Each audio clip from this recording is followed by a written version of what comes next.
Good evening, everyone, and welcome to our very first webinar that we are doing with Nexa, who are one of our amazing education sponsors, and you're going to learn a lot more about them over the coming months. But today we're going to have a bonfire chat with Shanice, who is the head of ecosystem and business development.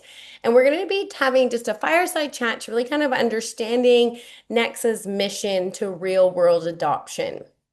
Now I want to jump into the heart of the conversation.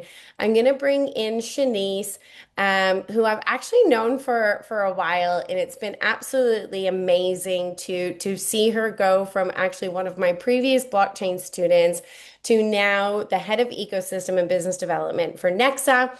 So, Shanice, thank you so much for joining us today and sharing a little bit about your story. Thanks for having me. It's great to be here to represent Nexa and talk about what we're building and just catch up with other people in the industry. And of course, we're doing quite a bit together this year with the ecosystem as well. So thanks for having us. It's great to be here. Well, I am excited to jump into this conversation. And one of the things that I actually was just having this conversation the other day with someone before we jump into my first question for you is you really notice the bear market and who's still showing up. Hmm. That was actually the common theme. If we hosted our International Women's Day event on Friday, and it was really funny because it wasn't planned, but every single one of the theme it became like the slogan, like just show up. So even in the bear market, even if there's only going to be 10 or 15 people that are going to turn up to your events, it's about showing up and it's about being consistent. So I love that, Nexa is not one of those projects that's kind of going away during the bear market and then only coming back. I know that you guys are still building and powering through. So we're going to jump into some of that. But before we kind of jump into all of that, I want to start off with anyone who's kind of new to the Nexa ecosystem. Can you give us a brief overview of yourself and your role with Nexa? And then what is Nexa's overall mission and what are you kind of trying to achieve just on a high level? Because then we'll unpack that as we go through today's conversation. Yeah, absolutely. So yes, for those who don't know, my name is Shanice. My name online and in the community chats is Check. And my role is with ecosystem and business development and B2B for Nexa. And so what that means is I work quite closely with our developer team and also a number of the developers in our ecosystem and creators and builders who are looking to build out a use case or a project on our network or as part of our community. That also means obviously looking for partnership opportunities in the industry and, a lot of operational sort of infrastructure as well, and really working just closely with our development team to deliver and put in place the framework that's needed to put Nexa in front of as many people as we possibly can. So we've had a busy year. Nexa, for those who don't know much about us, we're being developed by the Bitcoin Unlimited organization. We actually just celebrated our 10-year anniversary last year. So Bitcoin Unlimited, really the OGs in the space. They're legacy innovators, and the organization has been here now, really championing scaling in the industry for a number of years and spearheading a lot of really innovative developments. And now we're working on Nexa, and Nexa is a UTXO layer one, and we'll, be able to talk a little bit more about the specifics. And Danielle is going to be doing some educational courses and modules on what that means and how does that fit in the landscape against other blockchains. And but basically, what you need to know about us is that we're here for the long run. Our team definitely are developing and working very hard. Even through the difficult market conditions, it has been a very tumultuous year, and the market's been very volatile and unpredictable for a lot of projects and just for the space in general. And so that hasn't deterred us. We're still here, we're still building.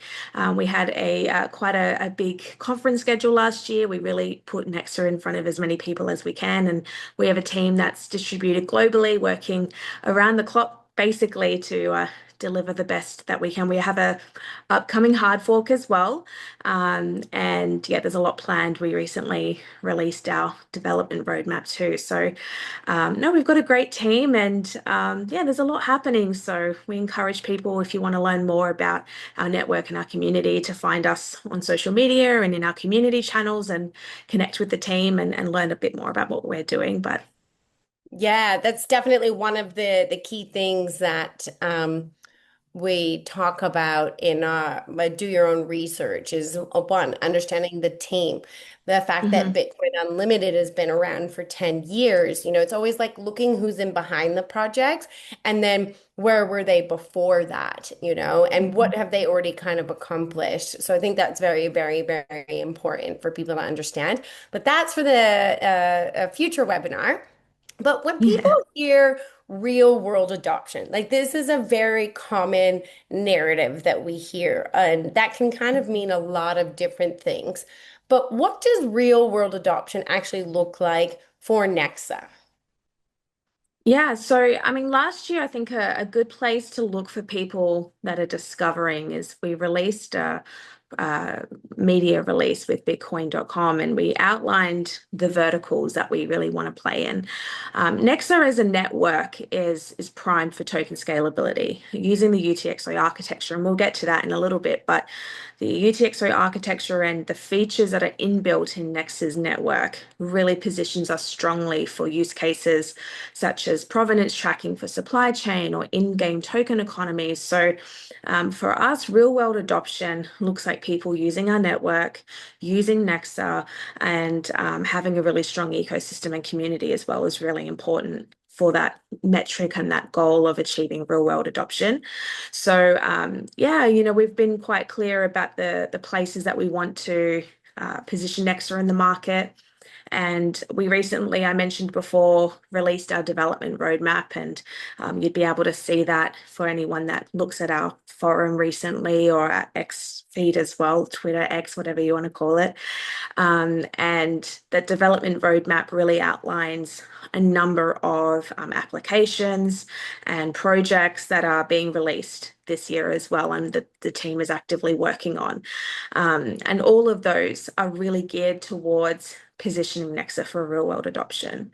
I think it's also really important to understand in this space, and a lot of people look for this, they look for that one major event that causes a project to skyrocket, and suddenly, that's all we needed was just one major event. But it's not one major event that we're looking for. We're not looking for hype. We're not looking to capitalize on any particular trends. What we do want to be here is for the long run. We're thinking in years and in decades, not just in months or in weeks and what's trending now in the feed. So our team, the things that are being built right now, we see as critical infrastructure for the long run. And we see this as a really important roadmap. It's important to take steps towards that long-term goal of adoption rather than just, oh, we see a trending narrative, let's quickly go and develop something for that one particular narrative that may pass in 3 months time from now. Crypto markets are 24/7, they move very quickly. And I think that one of the reasons that Bitcoin Unlimited has been here for so long and has had success in that way in the industry is because they've always really focused on the core mission of how do we get blockchain to scale and what is the best technical approach to achieving that, and how do we put in the best features and the best protocol and the best upgrades that we can to achieve these goals rather than moving so quickly with what the markets are doing, because we do see a lot of projects do that in the space. It's easy to get caught up in what's happening and in the news cycles. But no, our team are here for the long run, and that goal of real world adoption doesn't happen overnight. Rome wasn't built in a day, so we Yeah. definitely take a long-term approach. Yeah, definitely. I love that. And like I had a million thoughts that went through my head, but I remember when I very first got into the industry, there was all of this, and you talked about provenance. And I remember VET, which was VeChain. I don't even know if they're still around, but like Yeah, back they are. then, Yep. right? There was a lot of hype around VeChain, and it's the Providence chain. And it felt like there was all these siloed chains. It was like this chain is for Providence, this chain is for AI, this chain is. And it's like, okay, well, like, it'd be kind of like going to a bar that only serves beer and then only serves Yeah. wine and then only serves spirits. It's like, no, we need, a chain that can kind of have all of these real world adoption, but Mhm. also solve some of the issues, which we'll unpack a little bit today. And then we'll dive a lot deeper in next month's webinar with Andrew when we talk about how you guys have basically kind of reinvented proof of work because it is the best consensus mechanism. But for those of you that are maybe new to this industry and you're either on this call or watching this recording, it has scalability issues, and that is one of I believe one of the core things that Nexa is solving. So we will continue to unpack that. I think you've already answered my next question. So we will jump into you talk about building communities because community is really, really important.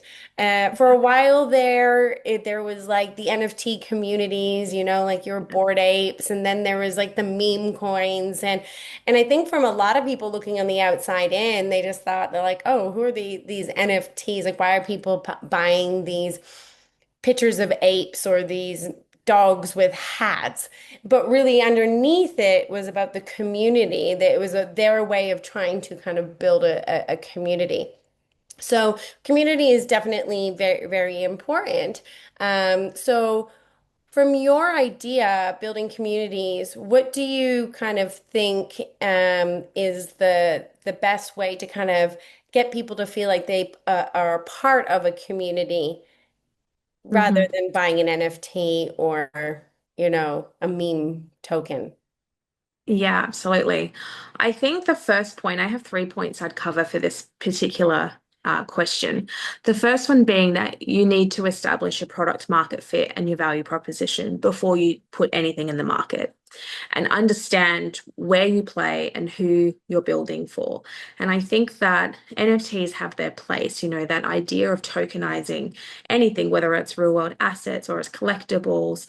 That is a very relevant use case and definitely something we have in our ecosystem. But what we did see through that NFT bull run, and that was around the time that I came into the industry now 5, 6 years ago, is a lot of projects at that time came out with these really flashy roadmaps and these grand ideas of how they were going to change the world with NFTs. And there were a lot of fundamentals missing from those roadmaps and from the operational infrastructure that's really required to scale any kind of project, not just in crypto, but in tech, in SaaS, and also just in every industry, whether it's e-commerce, retail, whatever it might be. So that infrastructure and the long-term vision is really critical for any project. So I would say when you talk about building communities, and we talk about this not just from the perspective of what we are looking to achieve with Nexa, but also how I talk with our ecosystem developers as well, people that are in our ecosystem and building projects, is firstly, yes, you've got to think about your product market fit and who are you building for and what is your value proposition and what sets your project or your idea apart, whether you're building on Nexa or you're part of our team with Bitcoin Unlimited, and we're looking at different applications or use cases that we can explore and build for real world adoption. You've got to think about how does it fit in the market, and establish that before you take anything to market. You need to really deeply understand your ICP, which is your integrated customer profile. You need to really understand who they are and who are you building for and who are you speaking to with your application. So that's the first point that I would cover for building a lasting community. And secondly, you've got to listen to your users. You've got to communicate with your community. You've got to take feedback. You've got to understand exactly what they're looking for. What are their pain points? What is the friction that they're experiencing on an everyday basis? I think this is still a barrier generally for crypto as an industry, that we've still got to solve that friction in onboarding and in daily usage, but we're starting to see a breakthrough now with various use cases and applications. And right now we're seeing, obviously quite a lot of adoption where stablecoins are involved and neobanks and prediction markets. So there are certain verticals that are really finding product market fit on a global scale. And This is where I really believe Nexa is positioned strongly because Nexa is primed for token scalability. And, we have a very global goal in mind for our network and for where it can be placed in, enterprise and institutions especially. So yeah, you've got to listen to your users and take feedback and hear from your community and keep that in mind when you're developing any product or any application is using surveys and feedback cycles to make sure that what you're building is intuitive and is really speaking to what the demand in the market actually is as well. And thirdly, I would say that your narrative is extremely important. And in my first answer, I referenced the Bitcoin.com media release. We do have other media releases out as well. But the reason that that one was quite pivotal for us last year is we really came out and said, okay, well, these are the verticals that, we're looking to really exist in and play in and own as a network and as an organization. And having a strong narrative is really important, not only for connecting with your ideal community and your audience, but also positioning in a B2B sense as well. So, yeah, definitely narrative is really important. We see this a lot, the word narrative as a hype term, especially on X or crypto Twitter. A lot of people talk about narrative, but really what we're talking about is your brand positioning when we say that. And what is the messaging that you're trying to put out in the world? And who are you connecting with when you market and when you promote your product and when you position yourself on the timeline? So definitely, I'd say those are the three places you need to begin when we look at building lasting communities. Just to recap, one, you really got to understand your product market fit. If you don't determine that and validate that before you get into the market will decide for you, and that can be quite brutal. It's a very fast moving market, so you've got to have a lot of conviction about what you're building. Secondly, you've got to listen to your users and have a really strong relationship with your community, your team, your ecosystem, which we really pride ourselves on doing. We take a lot of time to listen to the community and take their feedback.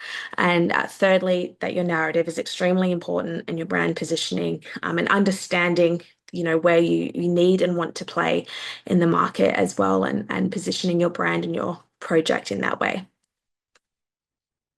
I think that was a fantastic answer. And you've covered a lot of kind of my second question. But just to get a little bit maybe more clarity, because one of the things I've noticed since I've been in the industry Yeah. with various different chains, and it's kind of the chicken and the egg. You have to build and develop. So there's these communities of developers and there's these communities of we want to call degens, that are in there and they're playing and they're navigating. Um, but for the everyday user, for real world adoption, Mhm. they're in a completely different playing field. I remember this one conversation that I had with this guy. I'm not going to say the name of the chain, but if anybody's been following my journey, I actually used to be I was their first head ambassador. I think that was back in like 2021.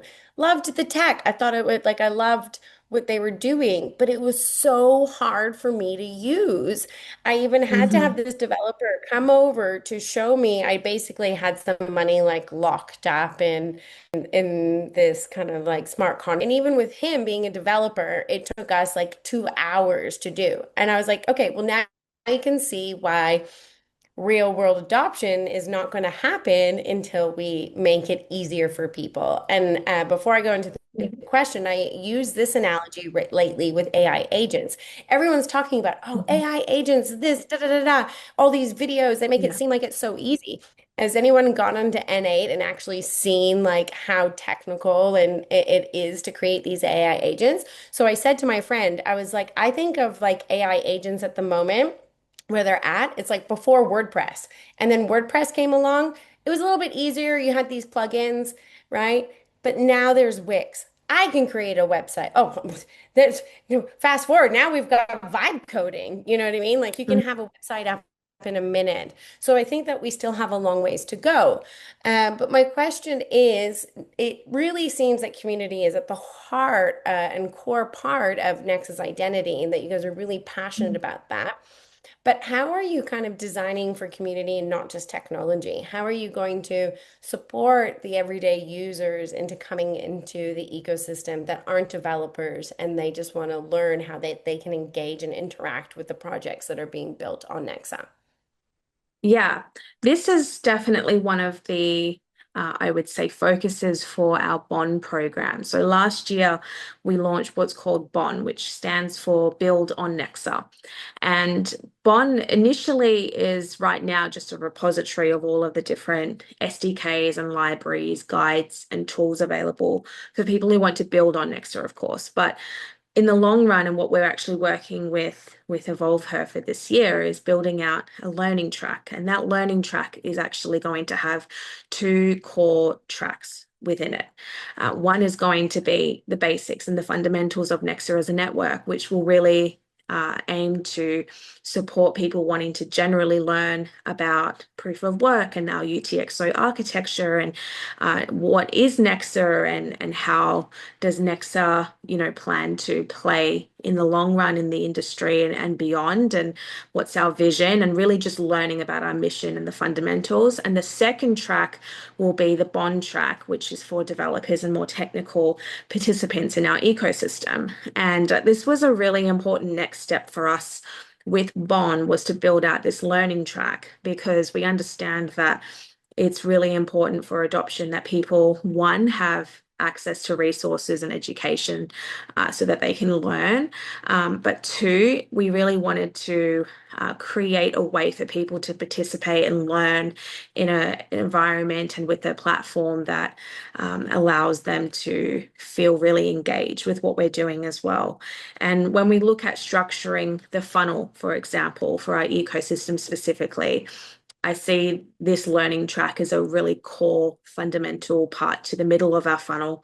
When you talk about funnels, we're talking about top, middle, and bottom of the funnel. And the top part of that funnel is really about awareness and capturing people's attention and connecting with them on exactly what they care about as users and as developers looking for a network to build on. And then in the middle of the funnel, we need to engage them.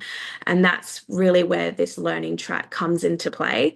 And it's a big focus for me with my role this year with Nexa is to get that learning track off the ground and make sure that we're equipping people and setting them up for success in our ecosystem and in our community. So yeah, there are real operational steps that need to be taken to real world adoption. And this is where I was talking before about when we saw the last NFT bull run in 2022. A lot of projects at that time didn't have a lot of substance and sort of popped up out of nowhere, and especially with without a lot of fundamentals, and the team were maybe entirely new to the space. And I would say to people when they're looking for a network to explore, they're looking for a community in this space. Bitcoin Unlimited's been here for a very long time, and the reputation definitely speaks for itself. And you need to look for projects that have that stamina and that experience in the industry and are not moved by trends and narratives that really are quite fleeting but are developing for the long run. And so again, it just comes back to we develop very deliberately, and we're here for the long run, and the infrastructure that we're putting in, especially in place this year with our development roadmap, there's a lot of focus on decades, not just the next few months. And how do we just get through the next couple of weeks? And oh, AI is trending right now, or privacy is trending right now. Quick, let's go and do something for that. No, we're here for the long run. We think in decades, and we build that way as well with everything that we do. We're very focused on the long-term strategic vision. I think that's amazing. And that kind of takes me into my next question is more kind of around supporting women. And one of the common questions that I get from everyone, but even kind of like specifically for women that are looking to kind of transition into this space is it's like, where do I start? How do I start upskilling myself? And there's an abundance of information on the internet. I always say access to information is not the problem. It's about not knowing what you need to look at. Before AI, it was like the prompts that you put into Google will generate the videos that you come up or the articles that come up. It's the same with AI, the questions. And I Mhm. went on this little, I was researching another chain actually, and I was working with AI, but only because I had the knowledge. I Yeah. was prompting AI and I was like, wait, that's not right. And then it was like, oh, I'm sorry, you're right, and but because I had that underlying knowledge, so I always say AI is like a productivity tool, it's not always right, but if you don't know to question it, then you might not get the results that you're looking for. But one of the other things that I'm really excited about this learning track is I always say to my students, you want to get a job into the Web3 ecosystem. It's not like your traditional go on to Seek, or that's just a very popular platform in Australia where you go Mhm. on, they post a job, you apply, you go for interviews. It's very different. I say get into their discords.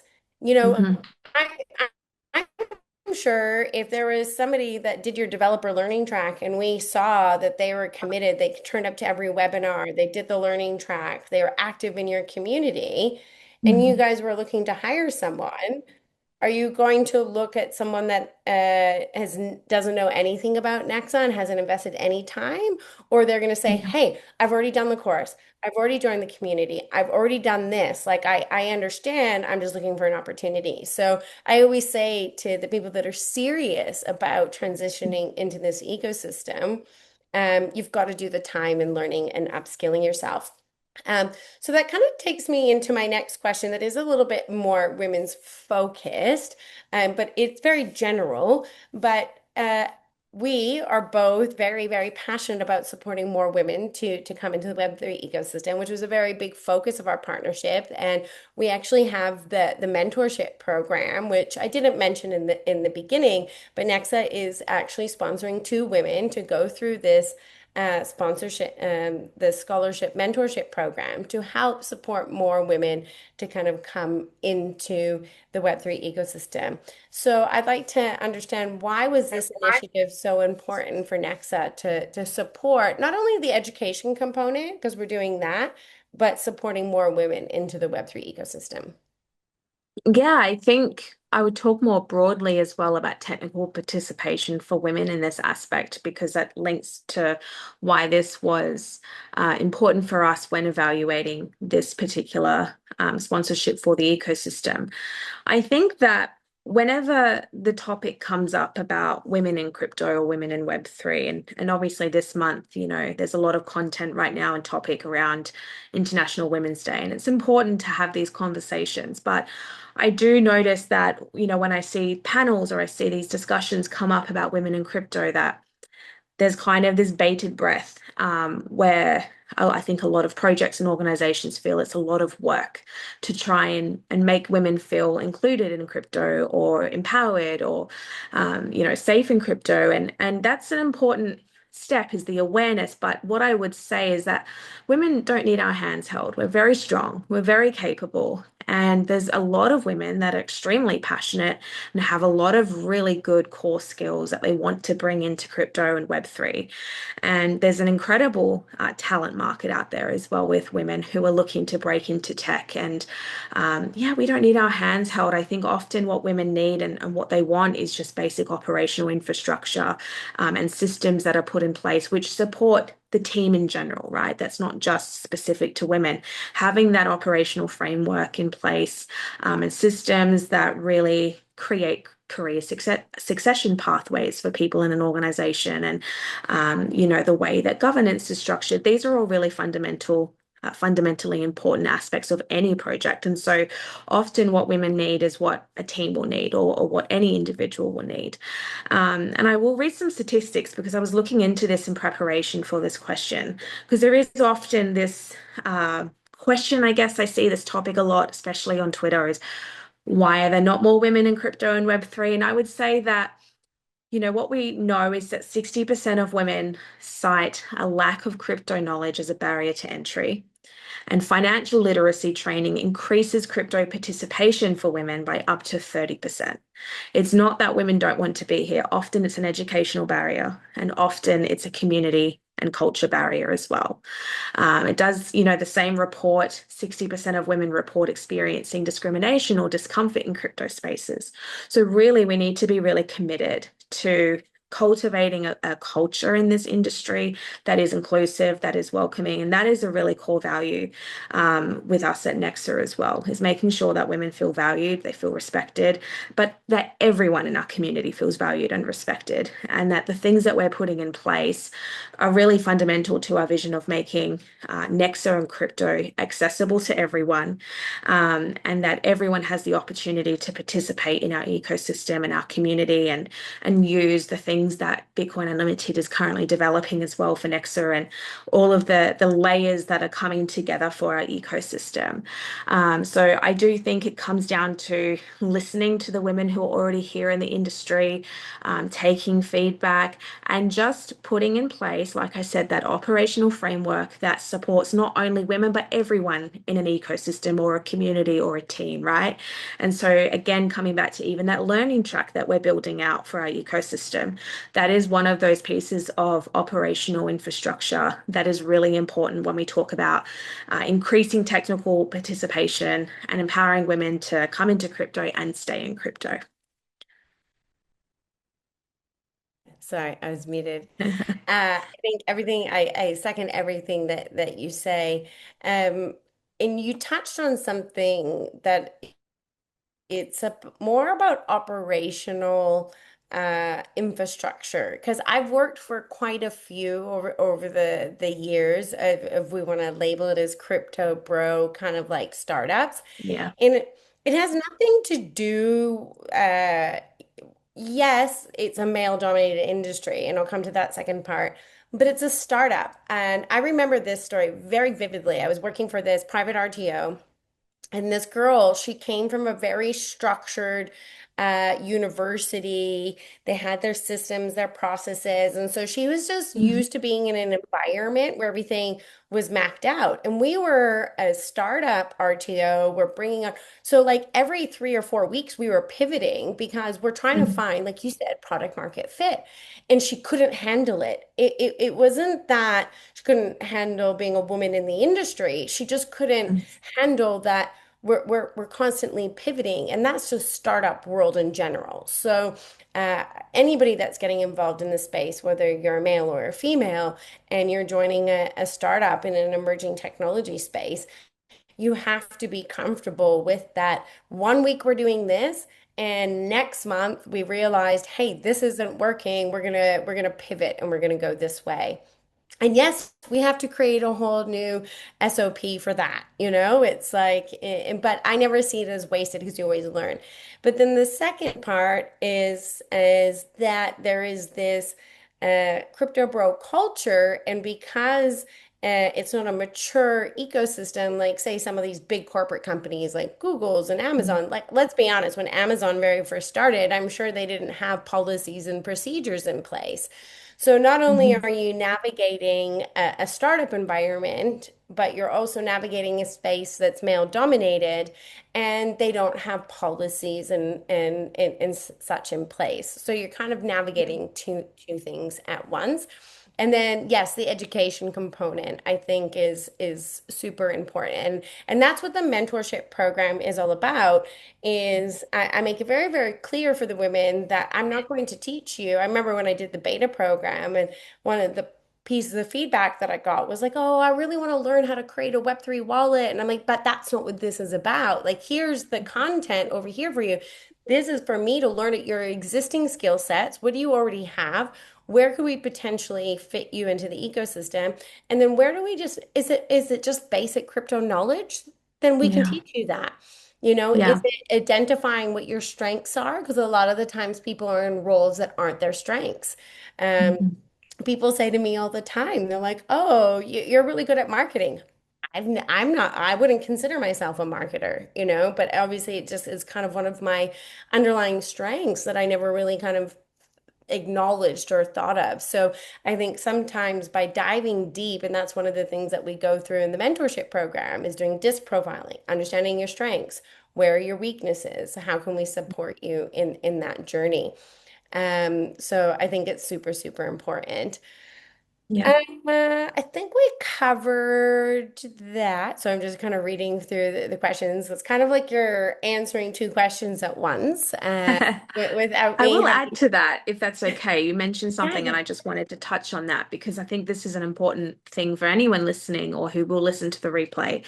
If you're a woman looking to get into crypto and you just don't know where to break in, and it can be overwhelming to do that. I remember when I started looking at the space seriously in late 2020 to 2021, and then, we're sort of coming through that DeFi summer narrative and that bull run and into the NFT bull run. And it can seem overwhelming. And I would just say that you bring the skills you already have with you. And I think there is this misconception often that when you come into crypto, there's so much to learn and there's so much to catch up on. There's often a technical gap, but there's also just many nuances in the industry that you've got to learn, right? It's a whole living, breathing ecosystem and organism of itself. And so it can feel overwhelming, but I would say that it's important to just get plugged in with communities and projects that align with your values.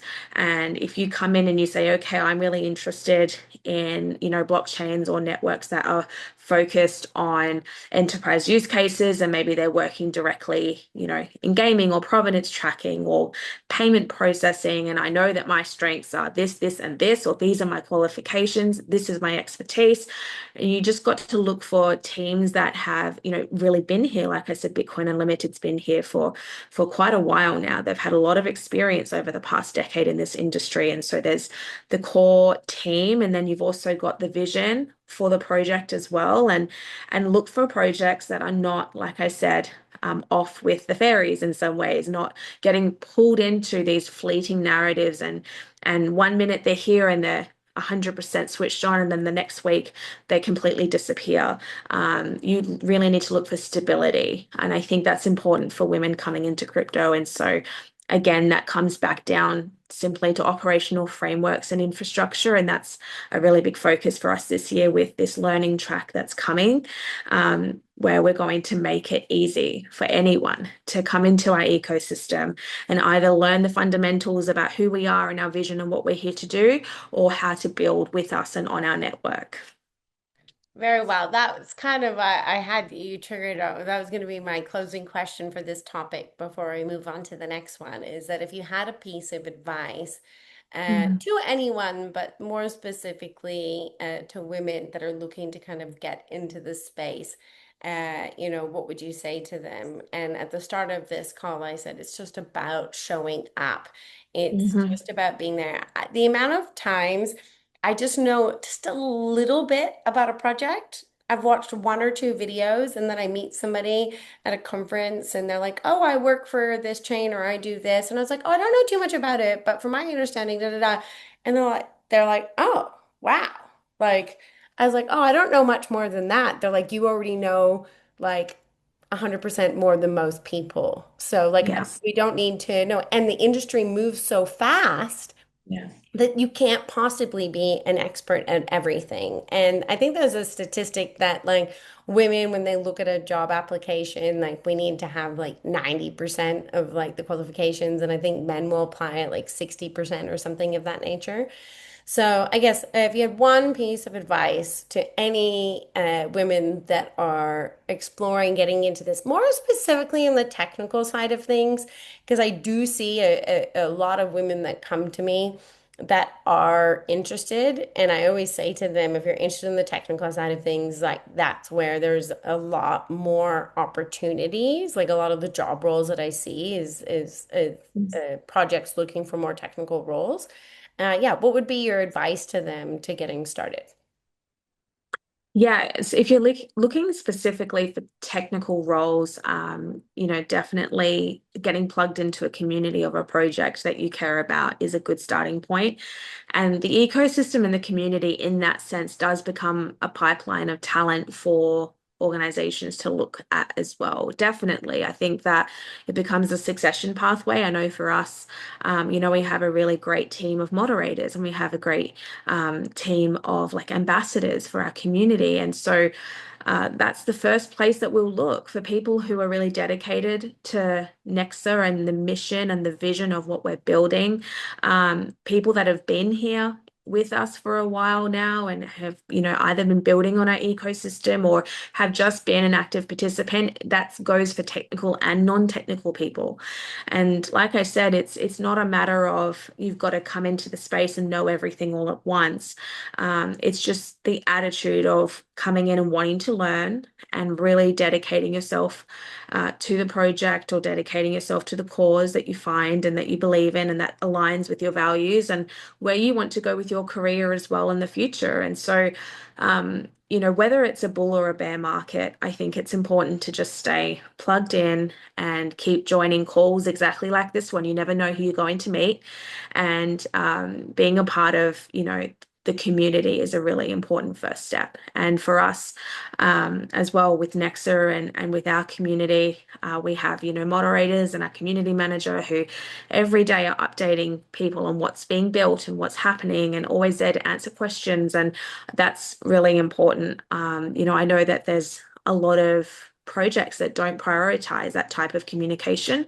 And so for us, it's really important that we are, openly communicating with our community. And like I mentioned earlier, that's one of the core pillars of building a community, a lasting community in this space, is that communication and that connection with your community. So yeah, I Yeah. would say just stay plugged in, stay vigilant, keep your finger on the pulse, and gravitate towards whatever aligns with your values and where you want to be in your career and who can you learn from. And I think that's another important thing why this learning track will be so important because it will, as people come in and they do that learning track and they complete the modules and they learn, oh, that's why Nexa does this specific way, or that's why they made this decision when creating the network and putting in these specific features, or that's why they're developing this particular, use case or app. You'll understand how it fits in with, your values and where you want to go. And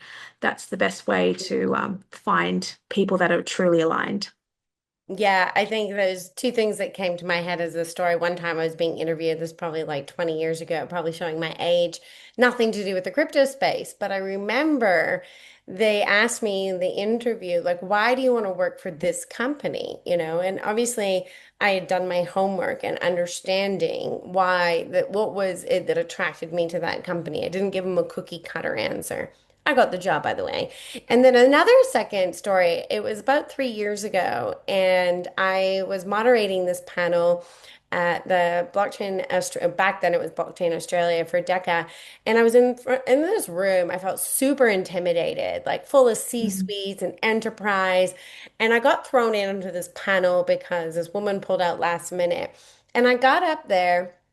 And I had so many people come up to me afterwards because I just had a real conversation. Like I wasn't using the fancy enterprise chat or whatnot. Anyways, long story short is this guy came up to me afterwards and I said to him, that was the best panel. And, I want to learn more about what you're doing.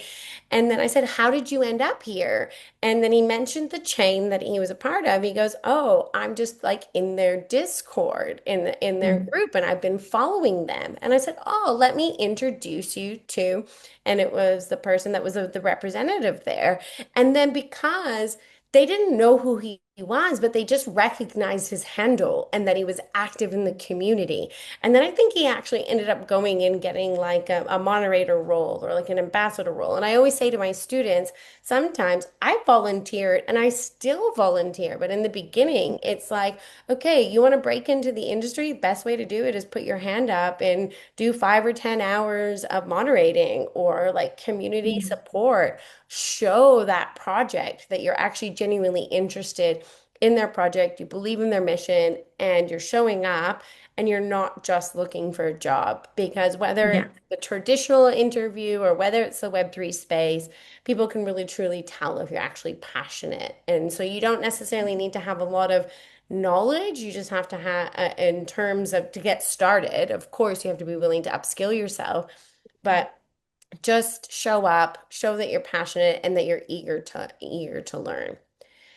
Yeah. All right, let's jump into some of the more kind of meat and potatoes of Nexa. So, infrastructure decisions often shape who can participate in the network. How does Nexa Mhm. think about inclusion when it's designing its architecture? Not only from a developer sense, but in terms of the UX and the users participating. Yeah, I can speak to it from, I think, what we did with Bond last year as well. So our Build on Nexa program. Um, when you are putting in place infrastructure, or you're building something like an application or a project, it's really important to, like I said, establish that product market fit and identify who your ICP is, your integrated customer profile, before you bring something to the market. And with Bond, especially last year, I worked really closely with a number of our developers and speaking to our community, our existing ecosystem developers within the community, to really understand what they needed, what were the gaps. And I think that's a really important first step when you're building infrastructure and you're thinking about how do we make this as accessible and as inclusive for people as possible. You've got to listen to the people that will use it, right? You've got to understand what their friction points are and what do they need. And one of the common pieces of feedback that we did, and I ran, some surveys, and I really spoke to, like I said, a number of our community members and our moderators and our ecosystem developers. One of the common pieces of feedback that came back was we really want options. We need various SDKs and programming languages and guides and tutorials and basically as many resources as we can. That comes down to up-to-date documentation and tools. Like we have a tool called the NextScript Playground. So if you're building a smart contract on Nexa with our scripting language NextScript, you can go and use our playground to compile and test that contract in a live playground environment, and that it will show you line by line what errors there might be, and that helps you to really validate the contract to make sure it's working. So we put a lot of focus as a team last year when we were designing the Build on Nexa program, that we needed to have tools, libraries, SDKs that catered not just to any one specific audience, but more broadly. And so obviously within Bond, we have TypeScript and JavaScript libraries. We have Kotlin, we have Python coming this year. So again, that just is reaching broader audiences and people that use those programming languages. And I think it's important as well that you've got to understand, especially with developers, they're not going to change the language that they use just to build on your network. They look for accessibility and they look for ease when they're looking to build on something. So that's where it's important to have options for people so that they can use what they need, because they're going to they're going to build based on their existing skills and what they know. And then you might open them up to other opportunities once they come in and they see other ways of doing things, or they see examples, and it expands their knowledge base from there. And I think that's the best thing that you can do for someone, is bring them in, meet them where they're at, and show them how they can expand.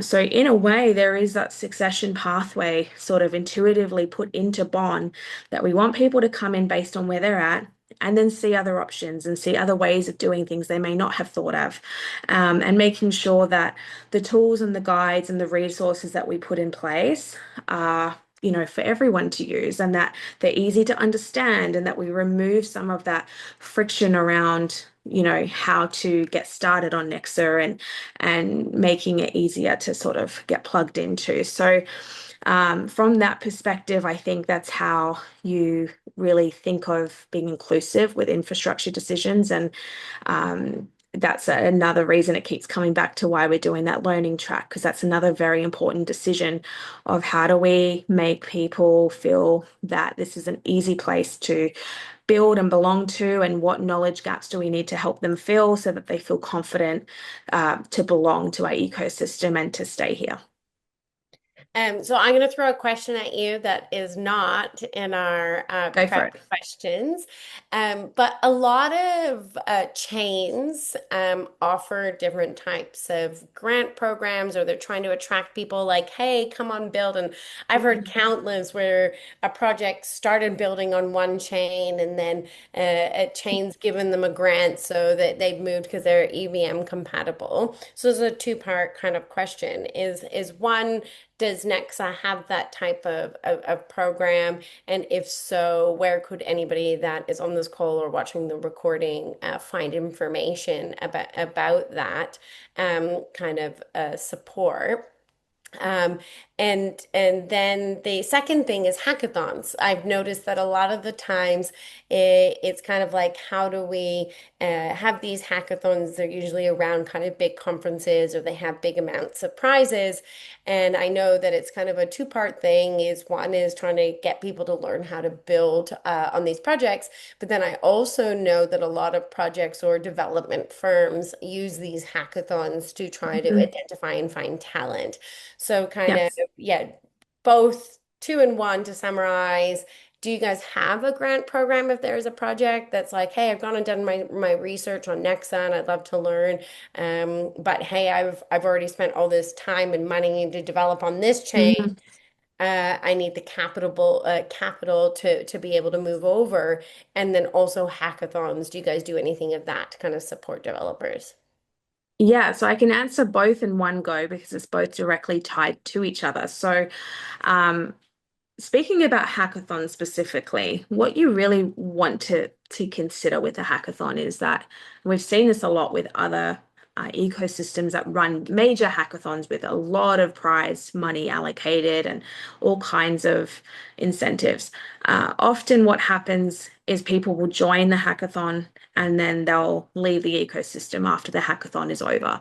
And for us, it's really important that the people who join a hackathon that we run or come to build on Nexa, stay with Nexa. We want them to feel that they can be here for the long run with us and build for the future with us alongside us. And so we are going to be running a hackathon. We're not putting a date on it yet. However, I will say that the learning track that we're doing with EvolveH3R this year for the ecosystem is a direct pathway to being able to participate in the hackathon that we do run likely in 2027.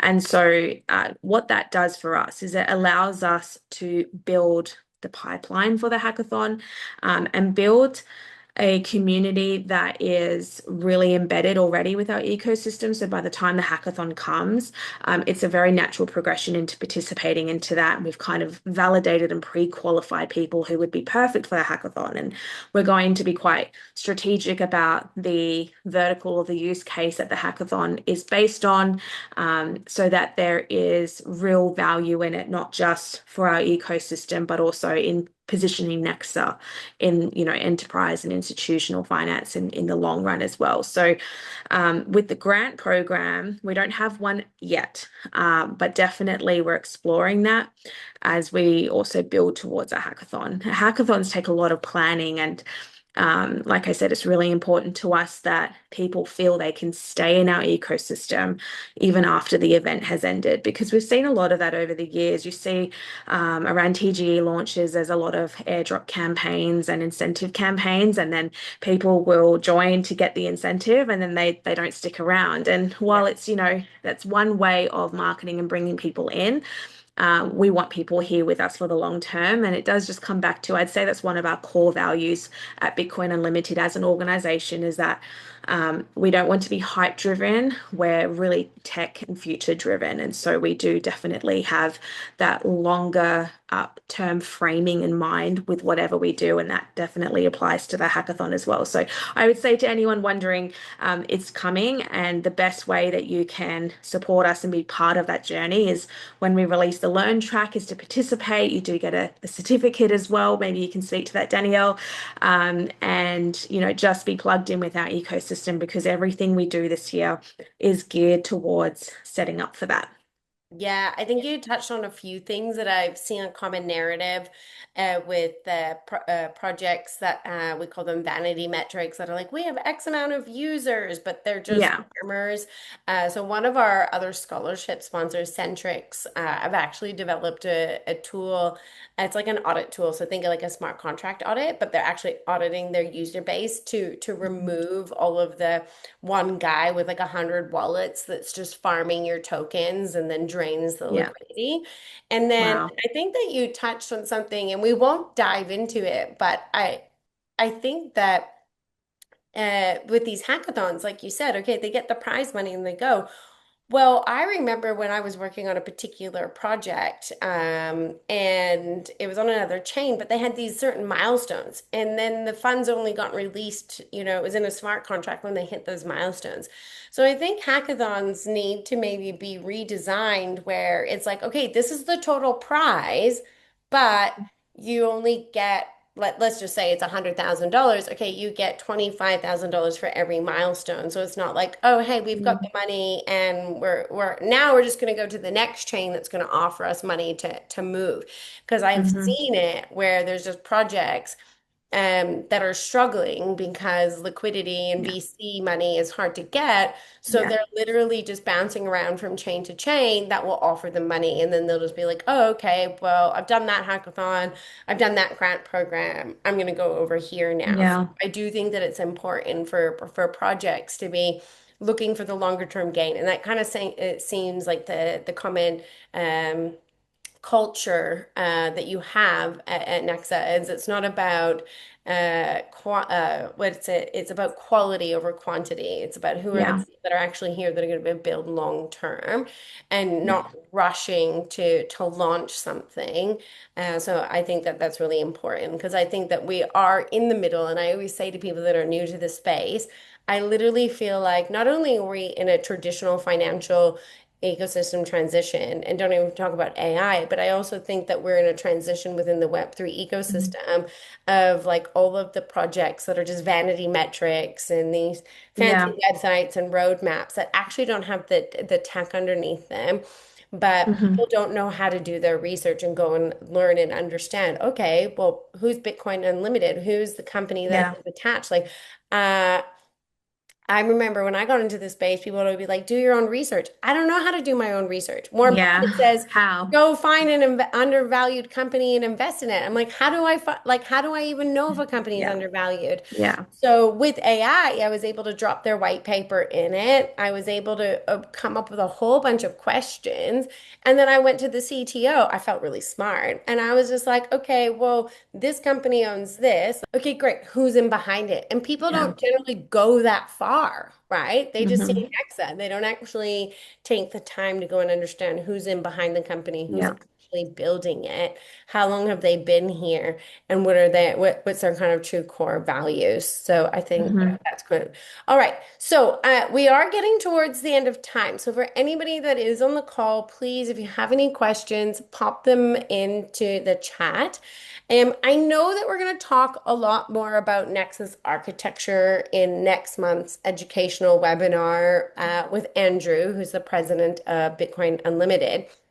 But can you just give us a bit of a high level that, we know that UTXO architecture is kind of the core of Nexa's DNA. Can you share a specific example on how that gives Nexa the advantage in real world use cases that account Yeah. chains struggle with? Yeah, absolutely. You've touched on it immediately, and I'll start there. So, Nexa is a UTXO layer one proof of work blockchain, just like Bitcoin. We have a very similar architecture to Bitcoin and the same tokenomics as well.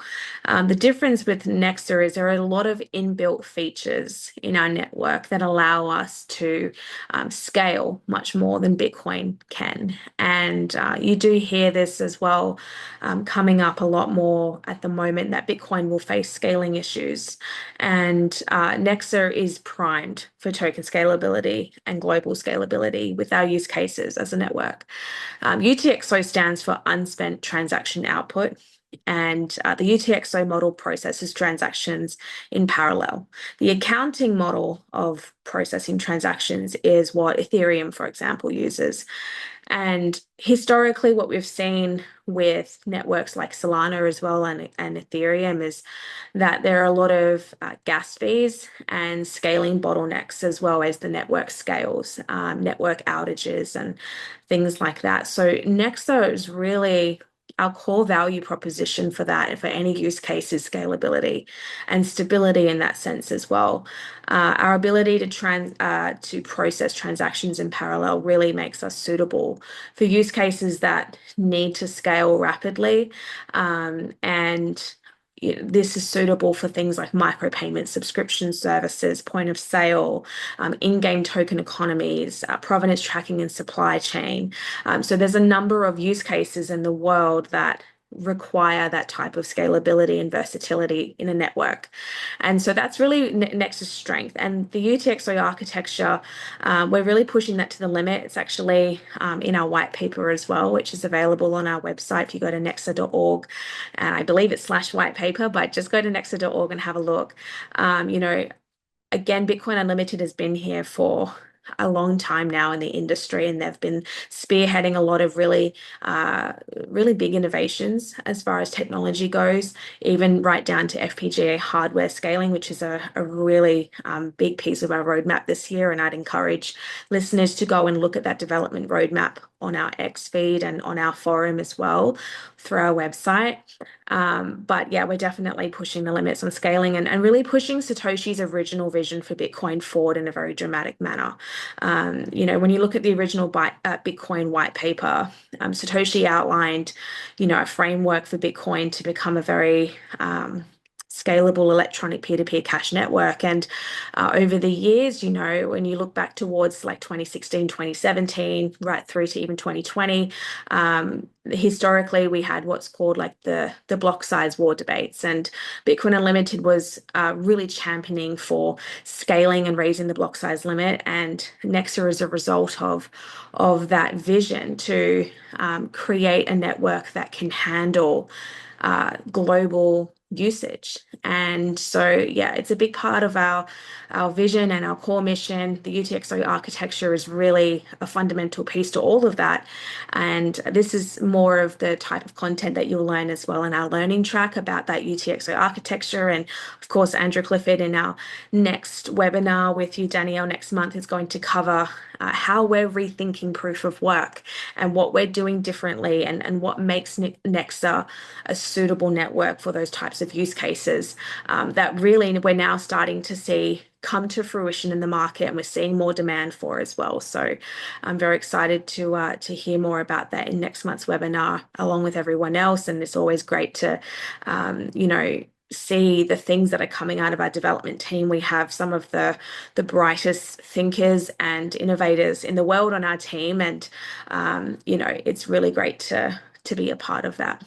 I think that's amazing. I remember when I got into to Bitcoin and I was sold, all of this, oh, faster transactions, cheaper, all of this. And then I remember the very first time I like tested it out and I transferred $100 worth of Bitcoin from my cold storage wallet and it cost me $13. I'm like, that's not cheaper. Yeah. And it wasn't faster. And then I started going down the rabbit hole, but it was very confusing time because there was Bitcoin Cash and then Bitcoin SV and all these hard Mhm. forks. And, as a newcomer, it was really quite confusing. And I think since then, I think that the narrative is that people understand that Bitcoin has become this, digital gold, because it is the most secure network. If I'm sending multi-million dollar transactions, I definitely want to be using the most secure network, aka Yeah. Bitcoin. I'm not going to say the name of this particular chain, but there's been multiple times where that chain has gone offline and Mm. and because I only had one client node and before I didn't even understand what a client node was, and for anybody that's Yeah. listening on this conversation, That's okay if you don't understand. It took me a long time. I come from a non-technical background. But now, after years of just being here and showing up and learning to different conversations, okay, I understand why Bitcoin is the most secure network, but I also understand that it's not practical for me to go and pay for a cup of coffee at my local Mhm. shop with it because it's not fastable, it's not scalable, it's too expensive. So I'm really excited to jump in and dive in and understand the architecture and how Yeah, Nexa is taking the blockchain trilemma of, security and scalability, yeah, and kind of taking that technology and restructuring it. Because I always say to new people that are coming into the industry, it's kind of like think of the dot-com boom, and then we ended up with, your Googles and your Amazons and everyone that kind of like, cracked the code, not necessarily just on technical, but from the community aspect and product market hmm fit and all of those. I feel that we're kind of at the early stages of these different chains. And you may have really good marketing, but it's not going to last if you actually don't have good technology, if your chain's going yeah, all the time, if it's centralized. So I think that it's yeah, just a matter of, once again, education and people fully understanding it. yeah, Right. absolutely. Couple more questions. If anybody has any questions, please pop them into the chat. So, what use cases or applications being built on Nexa right now do you think perfectly represent where the ecosystem is heading? Yeah, absolutely. So I would say I mentioned before the FPGA hardware accelerator chip, which is called Blitz, and that's a big part of our development roadmap for this year as well. This has been developed by Dr. Peter Risen, and he's incredible. And we've got a team as well, Seni, who's working on that alongside him. There's a whole team on this project, and basically with this. Hardware accelerator chip, we're addressing the slowest component in blockchain architecture and accelerating it. And this is really a game changer for blockchain in its next chapter of adoption, I believe. And this really does position Nexa at the forefront as an innovator. And again, this comes back to Bitcoin Unlimited's reputation as legacy innovators. And so that's probably one of the big ones that I would say is really representative of where we're going as a network and our vision for pushing the limits of scalability so that we can really position Nexa in a way that it can be used by those enterprise and institutional type use cases. And also in that development roadmap released, you'll see mention of other projects on the release schedule for this year, like Tokadex, for example. And there's also a Nexa card game coming as well, which really will be a fantastic demonstration for people to understand how Nexa works in a gaming scenario. So there are a number of applications coming and projects coming this year that I think are going to really set Nexa apart. We also have our first halving coming up next month as well, which is a milestone for us because we do follow that same 4-year cycle that Bitcoin does. So, it's a big year for us and there's a lot happening. And I would just recommend that, again, if you care about enterprise use cases and you care about how crypto or blockchain is going to disrupt and be part of that in the next 10, 20, 30, 40, 50 years, I would definitely encourage you to look at Nexa. Oh, you're muted.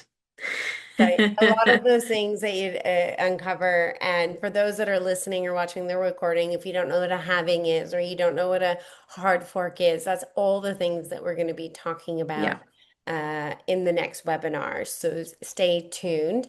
And for anybody that is listening, what I used to do when I would go to these types of talks, and I would just write down words like what's a halving, what's a hard fork, and then I just go and watch a YouTube video on it, and Yeah. that's how I learned.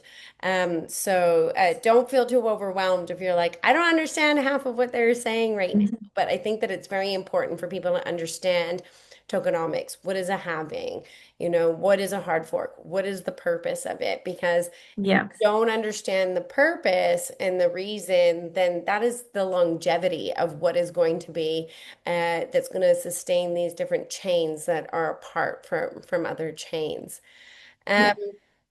all right, to wrap it out, um, for the community members that are listening, whether they're developers, enthusiasts, potential contributors, What are the highest impact ways that they can get involved now? Right now, join us in our community channels. I mentioned earlier we have a really dedicated team of moderators, and I can see Don in this call as well. Don, he works across marketing with Nexa, and he's in the chats every day. We have a really dedicated team that are there, committed to answering questions and fielding feedback. And so I would recommend that if you're interested in Nexa and you're interested in what we're building, start with our community channels. You can also find us on X as well at Nexa Money and really get to learn a little bit more about our mission and also Bitcoin Unlimited on our website, nexa.org. And there we'll be announcing any upcoming releases as well. And that will include when we do eventually release the learning track as well, which is slated for later this year. So yeah, get plugged in. We do have Discord too. You can find all of the links to all of our social platforms on our website. Yeah, perfect. I always say to people, getting started, first of all, if you don't understand money, then you're not going to understand the value of Bitcoin. So Mhm. if you don't take the time to really understand the value of blockchain, the value of Bitcoin, then you're going to have a hard time understanding the value that Nexa is bringing to the ecosystem. So for anybody that's listening to call, that's my 2 cents is definitely stay plugged in. We've got lots of learning tracks and opportunities Mhm. coming for you later this year. But for right now, in the meantime, if you don't understand why Bitcoin and what problem that it was solving, in creating this peer-to-peer electronic cash system, which it has done, but there are scalability issues, which is one of the things that the Nexa architecture is solving. But Yeah. before you can fully appreciate that, you need to understand the role of Ethereum. And I know that we didn't even really talk about Ethereum. I remember when I was doing a little bit of my research, and this might not be the right analogy, but you know me, when I teach, I try to use kind of really, really simple analogies. It's kind of like if Bitcoin and Ethereum, almost had a baby. You've kind of got the attributes of the smart contracts and everything that Ethereum has, but then you have Yeah. the security of Bitcoin. Is that a good analogy, or am I off the mark on that one? No, no, I would say that, yeah, definitely. I was actually just looking on our website because I'm thinking that for people that want to learn more about Nexa, you could definitely start by watching Andrew Clifford's speech from Blockchain Futurist Conference last year as well in Toronto. And it's titled 10,000 Exchange Traded Cryptos, Why Nexa? It's a fantastic talk that I would recommend everyone listen to as well, which really does cover the choices that were made when architecting Nexa and what went into mapping out Nexa as a project and as a network. And I think coming back to Bitcoin for a second, we have seen this narrative pop up that Bitcoin's fantastic as digital gold, but if you actually read the white paper, it wasn't supposed to be digital gold. It was supposed to be utilized. And in Satoshi's early emails and communications, he really did talk about um, Bitcoin comparing to Visa, the Visa network. And if you look at how many transactions the Visa network is processing, there's a lot of transactions. But Bitcoin is not able to scale to that. The block size limit definitely, like I said, there was a whole debate around that in the late 2010s, and it's definitely been a core part of the mission and the road that's led Bitcoin Unlimited to developing Nexa. And Bitcoin Unlimited did work on BCH as well, Bitcoin Cash, which I think, some people might be familiar with. And now they're really dedicated on Nexa. And so it is important to understand the context and the history of what led us here. And when you do understand that context and the story of Bitcoin Unlimited and their commitment to scaling and what's led to creating Nexa, it does put it into perspective, and it's important perspective to have. So, yeah, I would encourage people to get on our website and listen to that speech as well that Andrew Clifford, he gave wonderfully last year in Toronto. And there's also on our YouTube channel a bunch of videos from our lead developer, Andrew Stone, as well, and other team members, where we talk about in various different ways, covering different aspects of our mission. Perfect. Well, I really enjoyed that, and I can't wait to dive deeper into more of the educational component in our next webinar.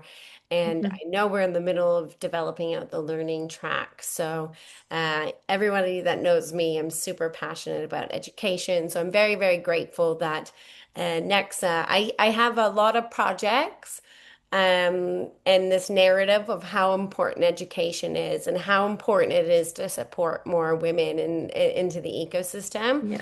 Yeah. But not a lot of chains actually taking the time to support initiatives such as all things blockchain and EvolveH3R, which I consider more of these kind of like social impact projects because Yeah. they don't see a lot of them are more geared towards how do we get more degen users? But the reality is that these users are just one guy and 100 wallets that are draining your liquidity. So when Yeah. your You need real project's users. gonna yeah, so you might see instant gratification, but the thing is if we don't, what's that saying? You can teach a man to, no, what's it? You can give him, what's the saying? You can, I think I know what you're trying to say, but I couldn't word it any better, so well, I they say you don't can lead a know. horse to water, but you can drink it. Yeah, you can't Or make you a can drink. give, I can't remember the exact saying, but you can give somebody, money to go and buy food, or you could actually teach him to fish. Yeah. And that's Yeah. the analogy. I know it's been a Yeah. day for me, so that analogy didn't come out very well. No, I got what you're trying to say. But yes, so I really appreciate projects like Nexa that are seeing that it might not be a quick fix or pump and dump in terms of education and taking the time to actually build out a community organically and genuinely. It takes more time, so there's not that instant gratification. Hmm. But it's the projects that are going to be here, in my opinion, years to come that are Yes. investing in that infrastructure to provide those learning resources. Because a lot of the times when I research a project and I type it into Google, Mhm. it's just influencers talking about a project, Yeah. And right? that's And important. And I will add to that just quickly. You just prompted me. There was a CoinGecko report released recently that said 11 million crypto projects failed last year alone in 2025. It's a lot of failed projects. And, we do really try to instill this type of confidence with our community that the market was tough last year, but we're still here, we're still building, we're completely committed to the mission. And that's important. That's why it's important to do your own research and look at the team behind a project and the white paper and what is their track record and what have they worked on over the last few years or the last decade in our example, in our case. So, yeah, I would say that's important context that the crypto market is still in its infancy in many ways. I'd say maybe coming into its adolescence. And it is in a maturation phase, and we are seeing a bit of a consolidation happen in the market with projects. And that's why it's important to look for teams that are here building for longevity, like Bitcoin Unlimited. I just remembered the saying, you can give a man a fish and he eats for a day. You can teach him how to fish and then he can Yeah, for he'll forever. eat for a lifetime. Yeah, exactly Exactly. right. So, well, thank you so much for your time. I really, really appreciate it. I hope that all of the listeners that are on the live call and the recording got some value and a bit of Yeah. context to what's Nexa's mission and what you have in store in developing for the community. Really, really looking forward to developing these learning tracks and helping more people learn not only how they can get active in terms of a user, but also if they're interested in upskilling themselves and going down that developer learning track, or if they're already a developer, how they can get started. So once Yeah. again, thank you so much for your time.